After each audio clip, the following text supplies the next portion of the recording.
जान तय हंसते ये मुस्कान, तेरे हंसी देख के लगथे मिल गे मोला वरदान। कभू चाय कभू समोसा कभू मांगे आइसक्रीम, तेरे नखरा झेले झेल के बन गे हवा ड्रीम टीम। फोन में कही थस बस 2 मिनट, घंटा भर हो जाते कुछ नहीं चाहिए बोल के ऑनलाइन शॉपिंग आते। रूठ रूठ के मान जाथत ये तोर गजब अदा, तोर संग मस्ती करते करते उड़ जाते हर घड़ी मजा। आई लव यू मोर जान तय हंसते ये मुस्कान, तेरे संग हंसत खेलत कटही मोर पूरी जिंदगान।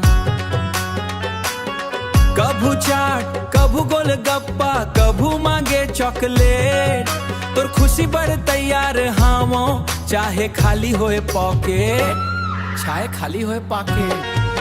सेल्फी खींचे 100 फोटो एको नहीं आवे पसंद, फिर ले कही के कर देते मोला तंग, कर देते मोला तंग।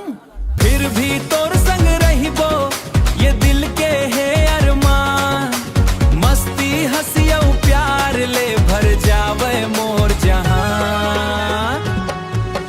आई लव यू मोर जान तय हंसते ये मुस्कान, रोमांस ले ज्यादा बढ़िया हंसी मजाक के पहचान। तोर संग हर दिन लगथे छोटे छोटे त्योहार, मस्ती वाली ये मोहब्बत सबसे बढ़िया प्यार।